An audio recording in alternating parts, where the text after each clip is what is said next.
আমরা বিশেষভাবে বাংলাদেশ সরকার ও সংশ্লিষ্ট মন্ত্রণালয়ের দৃষ্টি আকর্ষণ করি।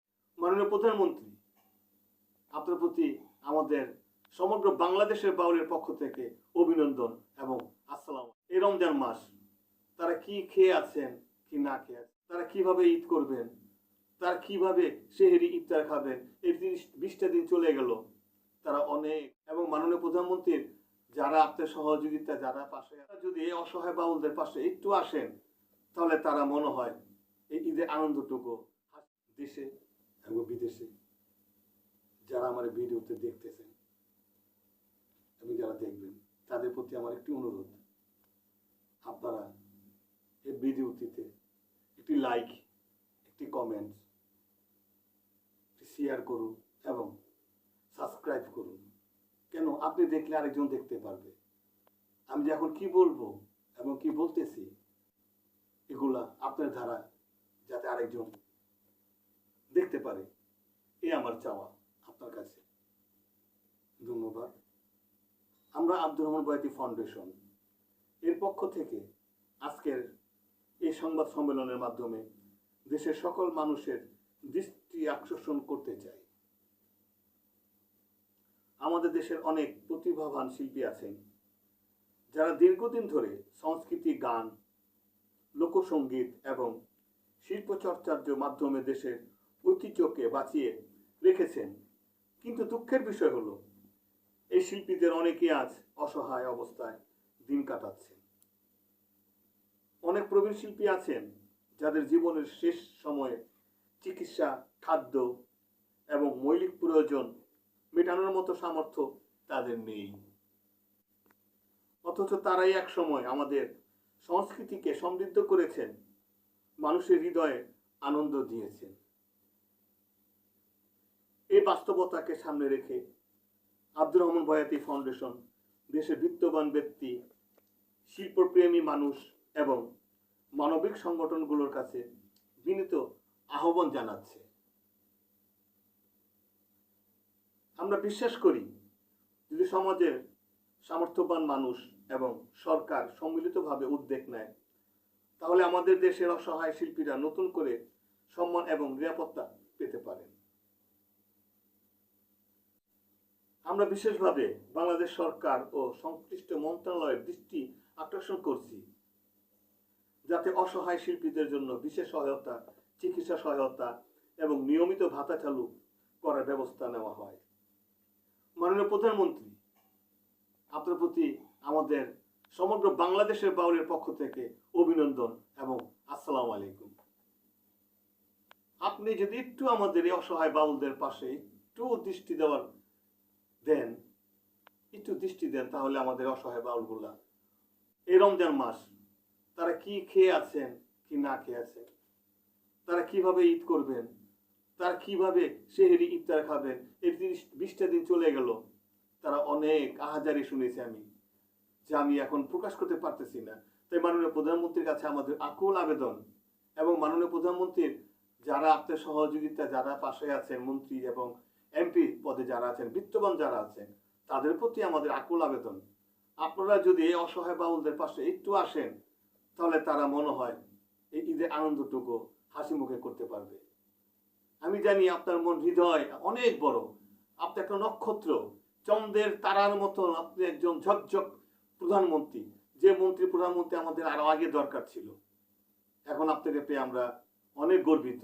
তাই আপনার কাছে আমাদের আকুল আবেদন, আপনি একটু আমাদের বাউলদের পাশে একটু দাঁড়াবেন। আমরা বিশ্বাস করি বাংলাদেশ সরকার ও সংস্কৃতি মন্ত্রণালয়ের দৃষ্টি আকর্ষণ করছি যাতে অসহায় শিল্পীদের জন্য বিশেষ সহায়তা, চিকিৎসা সহায়তা এবং নিয়মিত ভাতা চালু করার ব্যবস্থা নেওয়া হয়। শিল্পী আমাদের দেশের গর্ব, আমাদের অবহেলায় ফেলে রাখা তাদের সংস্কৃতির জন্য লজ্জার বিষয়। আসুন সবাই মিলে এই শিল্পীদের পাশে দাঁড়াই এবং মানবতার হাত বাড়িয়ে দেই। পবিত্র রমজান মাস উপলক্ষে আমরা দেশের অসহায় শিল্পীদের সহায়তার জন্য, সাহায্যের জন্য সংস্কৃতি মন্ত্রণালয় সহ বিভিন্ন মন্ত্রণালয়ে অনেকগুলো আবেদন ও চিঠি দিয়েছি। কিন্তু অন্তত দুঃখের বিষয়, এখন পর্যন্ত আমরা কোনো ধরনের সাড়া পাইনি।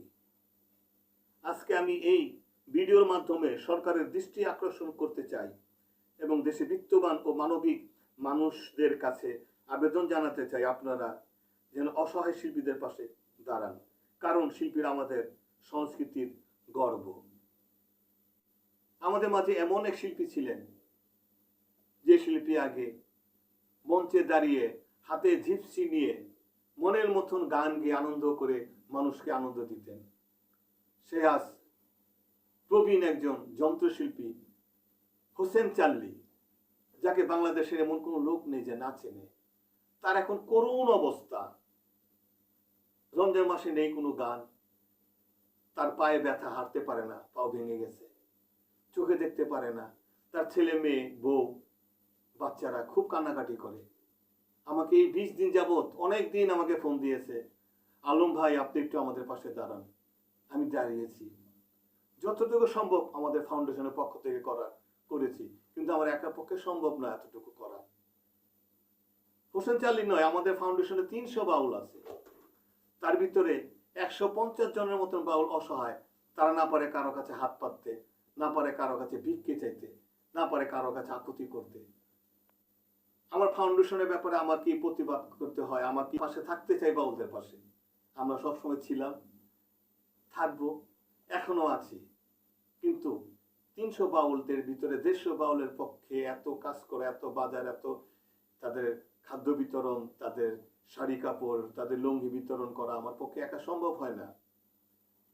আমি চাই আপনারা আসুন, দেশে এবং বিদেশে যারা আছে তারা, এই হোসেন চাল্লির মতন অনেক শিল্পী আছে অসহায়, যাদের নাম আমি বলতে পারতাম কিন্তু বলবো না। তারা একজন প্রবীণ, তারা সবাই প্রবীণ, তাদের নাম বলতে গেলেই আমার একটু দুঃখ হয়। এদের জন্য আমরা সাহায্য চাবো কেন? একা গভর্নমেন্টই পারে, সরকারই পারে তাদের একা করার জন্য। আমি একে একে প্রত্যেকটা মন্ত্রণালয়ে আমি চিঠি দিয়েছি শুধু এই বাউলদের জন্য, অসহায় বাউলদের জন্য। আমাদের ভাগ্য খারাপ, বাউলরা অবহেলিত। একটা চিঠিও আমার কোনো মন্ত্রণালয় আমাকে বলেনি যে আলম ভাই আপনার চিঠি পেয়েছি এবং আপনার শিল্পীদের জন্য আমরা সহযোগিতা করতেছি।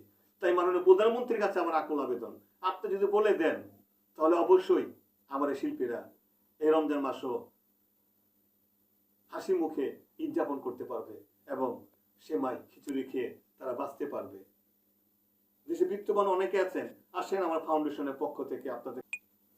আব্দুর রহমান বয়াতি ফাউন্ডেশন প্রতি বছর রমজান ঈদে তাদের সাহায্য সহযোগিতা করে থাকে।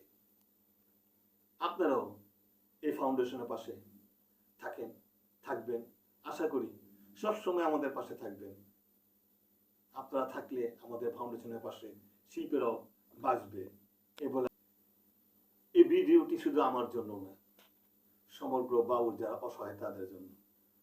আপনাদের কাছে যারা দেখতেছেন ভিডিওটি, আমার একটি অনুরোধ, একটি লাইক দিন, একটি কমেন্ট করেন, শেয়ার করুন এবং সাবস্ক্রাইব করে আপনিও দেখতে পাবেন এবং আপনার ধারা যাতে আরেকজন দেখতে পারে, তার ধারা যাতে আরেকজন দেখতে পারে। আমি চাই আমার ভিডিওটা সমগ্র বাংলাদেশ ব্যাপী দেখুক। বিত্তবান যারা আছেন এবং যারা নাকি মানবতার ফেরিওয়ালা যারা আছেন, তাদের কাছে আমার একটা আকুল আবেদন, তারাও আসেন, তারা একটু লাইক শেয়ার করে, কমেন্টস করে, সাবস্ক্রাইব করে আমার চ্যানেলটাকে আপনারা আগে বাড়িয়ে দেন। ধন্যবাদ। আসসালামু আলাইকুম।